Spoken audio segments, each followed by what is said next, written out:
इस वीडियो में हम लोग डिस्कस करने वाले हैं बेस्ट कार इंश्योरेंस इन 2025। जी हाँ, कौन सी ऐसी कंपनी है जिसका हाईएस्ट क्लेम सेटलमेंट रेशियो है, अच्छी सर्विस आपको प्रोवाइड करते हैं क्लेम के टाइम पे, क्या क्या चीज़ों को आपको ध्यान में रखना चाहिए, कौन से ऐसे एड ऑन्स है जो तो आपको आपकी पॉलिसी में अननेसेसरी ऐड किए जाते हैं जिसकी वजह से प्रीमियम बढ़ जाता है।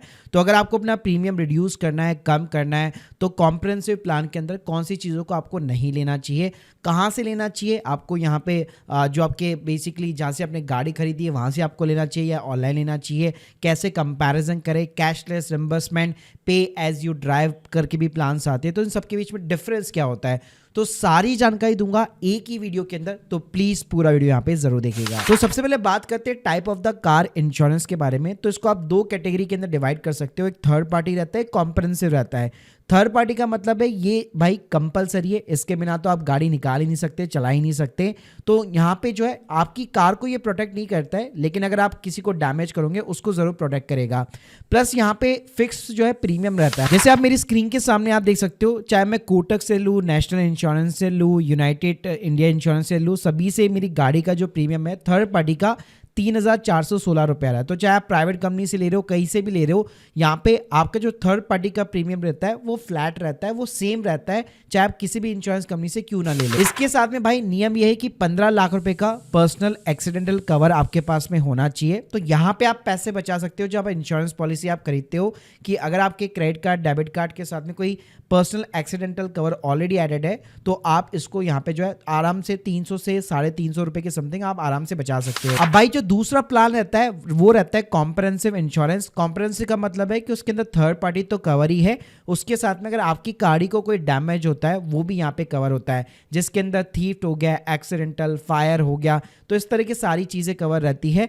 तो और ये जो है बेसिकली कमर्शियल यूज और इलीगल ड्राइविंग के ऊपर ध्यान रखना, वो वहां पे एप्लीकेबल नहीं होता है। अब सबसे पहले बात करते हैं कि भाई मैंने आपको जो दोनों जो प्लान्स बताए, थर्ड पार्टी, कॉम्प्रिहेंसिव, तो उसमें सबसे पहले आपको अगर कहीं से भी अगर आपको बाय करना है, पहली चीज मोस्टली लोग जब भी नई गाड़ी यहाँ पे छुड़ाते तो जो भी डीलर होता है उसी से बाय करते हैं। लेकिन आपको यहाँ पे एक चीज चेक करनी चाहिए कि डीलर जो आपको ऑफर कर रहा है उसका क्या प्रीमियम आ रहा है, और आप यहाँ पे जो है ऑनलाइन पॉलिसी बाजार की वेबसाइट हो गई, एक्को जैसी वेबसाइट हो गई, वहां पे आप इजीली जो है नई गाड़ी के प्रीमियम को भी कंपेयर कर सकते हो। फॉर एन एग्जांपल मान लीजिए आपको ब्रांड न्यू कार का यहाँ पे इंश्योरेंस चेक करना है, मैं आपको लिंक जो है डिस्क्रिप्शन बॉक्स में दे दूंगा। तो यहाँ पे सिर्फ आप अपना मेकर, मॉडल नंबर वगैरह डालोगे ना, ऑटोमेटिकली गाड़ी के अकॉर्डिंग पूरा आपको इंश्योरेंस की यहाँ पे आपको प्रीमियम वगैरह सब कुछ यहाँ पे आपको बता देगा। अब बात करते हैं कि भाई इंश्योरेंस कंपनियां तो बहुत सारी है, लेकिन हमें कैसे पता लगेगा कि कौन सी बेस्ट इंश्योरेंस कंपनी है। तो आप 3 पैरामीटर्स के ऊपर किसी भी कंपनी को यहाँ पे जज कर सकते हो। एक होता है आपका क्लेम सेटलमेंट रेशियो, जिसको हम लोग CSR बोलते हैं। इसका मतलब है एक कंपनी ने एक साल के अंदर उनके पास कितने क्लेम आए, उसमें से कितने यहाँ पे क्लेम सेटल किए। सेकेंड है कैशलेस गैराज, जहाँ पे मान लीजिए अगर आपकी गाड़ी ठुक जाती है तो वहाँ पे आपको अपनी जेब से पैसे खर्च नहीं करने, पैसे सीधे जो मैकेनिक होता है, ऑथोराइज जो गैराजेस होते हैं, उनको ही सीधे दिए जाते कंपनी के थ्रू। तो वहाँ पे आपको अपनी जेब से पैसा खर्च नहीं करना पड़ेगा। तो आपको चेक करना पड़ेगा इस कंपनी के मेरे नियर बाई एरिया के अंदर कितने कैशलेस जो है गैराजेस है। और थर्ड फैक्टर होता है IDV वैल्यू, जिसको हम लोग इंश्योर्ड डिक्लेयर वैल्यू बोलते हैं। ये जितना ज़्यादा होगा प्रीमियम आपका उतना ज़्यादा आएगा, इसको अगर आप कम करोगे प्रीमियम कम आएगा। तो IDV वैल्यू एक्चुअल में होती क्या है, तो देखो अगर आपको अपनी गाड़ी की ना IDV वैल्यू निकालनी है तो एक कैलकुलेटर की मैं लिंक आपको डिस्क्रिप्शन बॉक्स में प्रोवाइड कर दूंगा। यहाँ पे आप सिर्फ अपना स्टेट डालो, कौन से साल के अंदर आपने गाड़ी खरीदी है, यहाँ पे बेसिकली आपका मेकर हो गया, कौन सा बेसिकली मॉडल नंबर है। तो देखो ये चीज़ें डालते हो तो ऑटोमेटिकली एक आपको IDV वैल्यू मिलती है, यानी डेप्रिसिएशन के बाद में जो अमाउंट रहता है आपकी गाड़ी के ऊपर वो आपको यहाँ पे देखने को मिल जाता है। ये वो मैक्सिमम अमाउंट है जो इंश्योरेंस कंपनी आपको प्रोवाइड करती है, यानी कल को गाड़ी चोरी हो जाती है तो मैक्सिमम इतना अमाउंट इंश्योरेंस कंपनी बियर करेगी। तो किसी भी इंश्योरेंस कंपनी की वेबसाइट पे भी जब आप प्रीमियम को कंपैरिजन करते हो तो यहाँ पे आपको एक IDV का जो है एक स्लाइडर दिया जाता है। तो यहाँ पे हर इंश्योरेंस कंपनी जो है आपको अलग अलग IDV वैल्यू देती है। तो हमेशा ध्यान रखना जितनी अच्छी IDV वैल्यू जो है यहाँ पे आप डिसाइड कर सकते हो अपने लिए, उतनी आप करिए, ताकि मैक्सिमम कल को अगर गाड़ी यहाँ पे जो है टोटल लॉस के अंदर चल जाती है तो मैक्सिमम उतना अमाउंट ही यहाँ पे इंश्योरेंस कंपनी आपको देगी। इसके साथ में गाइस कहीं पे भी अगर आप इंश्योरेंस यहाँ पे कंपैरिजन कर रहे हैं बेसिकली मान लीजिए 1 साल के बाद में, तो यहाँ पे आपसे जो है नो क्लेम बोनस का जो है परसेंटेज बेसिकली मांगा जाता है।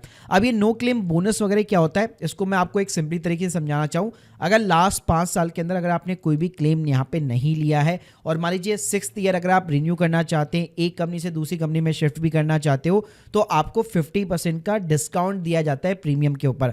और सबसे बढ़िया बात क्या है, अगर आप कंपनी भी अगर स्विच कर रहे हो ना, तो दूसरी कंपनी भी आपको सेम एनसीबी डिस्काउंट यहाँ पे ऑफर करती है। तो यहाँ पे आप देख सकते हो, जैसे अगर मैं पॉलिसी बाजार पे भी जाऊंगा तो वहां पे भी मेरे से एनसीबी पूछा जाएगा। ऐसे मान लीजिए मैं एको के ऊपर भी अगर अपना प्लान यहाँ पे कंपैरिजन करूंगा तो वहां पे भी मेरे से एनसीबी मांगेगा। तो ये जो एनसीबी का परसेंटेज होता है बेसिकली 5 साल के बाद में ऑलमोस्ट 50% हो जाता है। लेकिन मान लो आपकी गाड़ी को सिर्फ 2 साल 3 साल हुए और अगर आपने यहाँ पे बेसिकली कोई भी क्लेम नहीं किया है, तो आप देख सकते हो 20%, 25%, 35% के अराउंड, मतलब ये स्लैब 5 बेसिकली चलता है। और यहाँ पे हमेशा एक एडवाइस ये भी प्रोवाइड की जाती है कि जब भी आपका कोई छोटा मोटा 1000-2000 रुपए का क्लेम हो, तो कभी भी आपको क्लेम नहीं करना चाहिए, क्योंकि आपको ये भी कैलकुलेशन लगानी पड़ती है अगर मैंने क्लेम किया तो कितना मैं अपना एनसीबी यहाँ पे लॉस करने वाला हूँ। बात करते कि यहाँ पे कार इंश्योरेंस पॉलिसी में कई सारे एड-ऑन्स होते हैं। कुछ एड-ऑन्स होते हैं जो कि काफी अच्छे होते हैं, कुछ ऐसे होते हैं जो अननेसेसरी होते हैं, जो आपको हटाने चाहिए।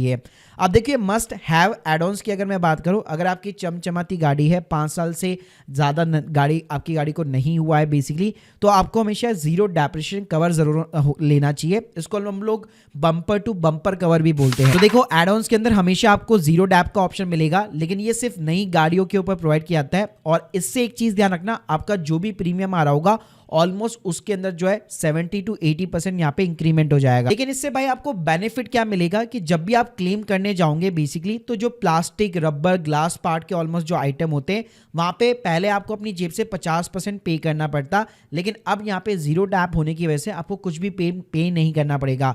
बस इससे एक ही डिसएडवांटेज है कि आपका प्रीमियम यहाँ पे इंक्रीज होता है। बाकी अगर आपकी चमचमाती गाड़ी है, मेक श्योर कीजिए जीरो डैप यहाँ पे जरूर होना चाहिए। इसके अलावा गाइस आपको चेक करना चाहिए इनवॉइस प्राइस कवर, जिसको आरटीआई भी बोलते हैं, रिटर्न टू इनवॉइस भी बोलते हैं। तो अगर आपकी एकदम चमचमाती गाड़ी है, जस्ट शोरूम से आपने अभी जस्ट 1 ही साल हुआ है उठाई है, तो ये कवर भी आपका ऐड होना चाहिए, ताकि कल को गाड़ी चोरी हो जाती है तो सेम जो शोरूम की एक्स शोरूम जो वैल्यू है वो अल्टीमेटली इंश्योरेंस कंपनी आपको देती है। और इसके अलावा कंज्यूमेबल्स कवर भी जो है आपका ऐड होना चाहिए। तो ब्रेक ऑयल हो गया, इंजन ऑयल, नट बोल्ट के पैसे आपको देने पड़ते हैं अपनी जेब से। अगर कंज्यूमेबल्स कवर आपका ऐड है तो आपको कोई भी अपनी जेब से देना नहीं पड़ेगा। अब अगर मैं बात करूं कि भाई क्या चीजें आप यहाँ पे हटा सकते हो जिससे कि आप पैसे बचा सकते हो, एक तो जो मैंने आपको पर्सनल एक्सीडेंटल कवर बताया, उससे आप पैसे बचा सकते हो अगर आपके पास ऑलरेडी है तो। इसके अलावा नॉर्मली ये देखा जाता है कि जब आप नई गाड़ी यहाँ पे खरीदते हो तो रोड साइड असिस्टेंट जैसी चीजें भी ऐड की जाती है। तो देखो अगर इसकी आपको रिक्वायरमेंट नहीं है तो डेफिनेटली इसको भी आप रिमूव कर सकते हैं, क्योंकि मोस्टली ये क्रेडिट कार्ड के अंदर भी कई बार आपको एज ए बेनिफिट देखने को मिल जाती है। इसके अलावा यहाँ पे एक चीज बताना चाहूंगा कि जब भी यहाँ पे आप इंश्योरेंस क्लेम करने जाएंगे तो एक फाइल चार्ज आपसे बेसिकली लिया जाता है। ये फाइल चार्ज जो है इंजन की कैपेसिटी के ऊपर डिपेंड करता है। तो नॉर्मली 1000 से 2000 रुपए का एक फाइल चार्ज यहाँ पे बनता है जब भी आप क्लेम करोगे। तो भाई अब बात करते कि कौन सी बेस्ट कार इंश्योरेंस कंपनी है। तो देखिए claim support, brand value, network garages के ऊपर अगर मैं पब्लिक सेक्टर कंपनीज की बात करूं तो वहां पे आप सिंपली जो है न्यू इंडिया इंश्योरेंस को यहाँ पे आप सेलेक्ट कर सकते हो। यहाँ पे उनका प्रीमियम डेफिनेटली लो आता है, लेकिन सर्विस सपोर्ट के अंदर आपको लिमिटेड यहाँ पे जो है देखने को मिलेगा। प्राइवेट सेक्टर के अंदर एचडीएफसी अर्गो हो गया, Tata, AIG, Bajaj alliance, ICC Lombard, ये सारी प्रोमिनेंट कंपनीज है। और न्यू एज इंश्योरेंस की तरफ जाना चाहते हो तो आप एको के साथ में या फिर जो एक गो डिजिट करके उसके साथ में भी आप जा सकते हो। यहाँ पे अगर मैं सीएसआर के बेसिस पे फाइनेंशियल ईयर 24-25 के अंदर टॉप लिस्टेड यहाँ पे कंपनी की बात करो तो स्क्रीन के सामने आप देख सकते हो। उसके अंदर आपको SBI, HDFC, royal Sundaram, Bajaj हो गया, एडविलिस हो गया, रिलायंस जनरल, कोटक महिंद्रा, ये कंपनीज देखने को मिल जाती है। और न्यू एज कंपनी के भी अगर आप सीएसआर देखोगे ऑलमोस्ट 97% के समथिंग रहते हैं। जैसे एको का देख सकते हैं आप, गो डिजिट का देख सकते हैं, जहां पे आपको स्लाइटली प्रीमियम कम देखने को मिलते हैं। अब गाइस आपको यहाँ पे कंपैरिजन कैसे करना है, तो पॉलिसी बाजार पे तो सिंपली अपना गाड़ी का मॉडल नंबर वगैरह डालो तो प्रॉपर तरीके से आपको सारे प्लान्स बता देगा। एड-ऑन्स मैंने आपको ऑलरेडी बताया कि कौन कौन से एड-ऑन्स आपको लेने चाहिए नहीं लेने चाहिए वो आप साइट से जो यहाँ पे सेलेक्ट वगैरह कर सकते हो। प्लस कॉम्प्रिहेंसिव लेना है, थर्ड पार्टी लेना है, वो भी यहाँ पे आपके पास में ऑप्शन अवेलेबल है। ऐसे गाइस अगर आप न्यू एज कंपनी जैसे एक्को के साथ में भी जाते हैं तो यहाँ पे भी प्रॉपर तरीके से आपको आईडीवी वैल्यू सारी चीजें देखने को मिल जाती है। और ये लोग भी जो है कॉम्प्रिहेंसिव हो गया, जीरो डैप हो गया, थर्ड पार्टी टाइप, तीनों ही टाइप के प्लान्स आपको ऑफर करते हैं। बस न्यू एज कंपनी के साथ में आपको एक एडवांटेज देखने को मिल जाते हैं कि ये जो है ना कुछ नई चीजें आपको ऑफर करते हैं। जैसे कि अगर मान लीजिए आप अपना एनसीबी को यहाँ पे जो है बेसिकली प्रोटेक्ट करना चाहते हो तो यहाँ पे आपको इस टाइप के एड-ऑन्स को यहाँ पे आपको अवेल करना चाहिए। और इसके अलावा न्यू एज की कंपनी जो है आपको एक और यहाँ पे नया ऑप्शन प्रोवाइड करती है, ड्राइव लेस पे लिस्ट, यानी जितनी गाड़ी आप चलाओगे उसके अकॉर्डिंग बेसिकली आप प्रीमियम यहाँ पे पे कर सकते हो। तो वहां पे आपको किलोमीटर्स डिसाइड करने पड़ते हैं, जैसे 15,000 किलोमीटर्स पर ईयर आपने डिसाइड कर लिया, फिर उसके ऊपर आप चाहो तो यहाँ पे टॉप अप वगैरह ले सकते हो, लेकिन वहां पे किलोमीटर्स का एक थोड़ा सा बाउंडेशन रहता है। So guys hope you like this video, please subscribe channel. अगर आप प्रीमियम कंपैरिजन करना चाहते हैं तो जितनी भी सपोर्टेड लिंक्स है कंपैरिजन वगैरह की और डिस्काउंटेड जो लिंक्स होती है वो ऑलरेडी मैंने डिस्क्रिप्शन बॉक्स में दे रखी है। आपके पास कौन सी कंपनी का इंश्योरेंस है और आपका क्या एक्सपीरियंस रहा है, प्लीज मुझे कमेंट बॉक्स के अंदर जरूर बताइएगा। Thank you guys, thank you very much.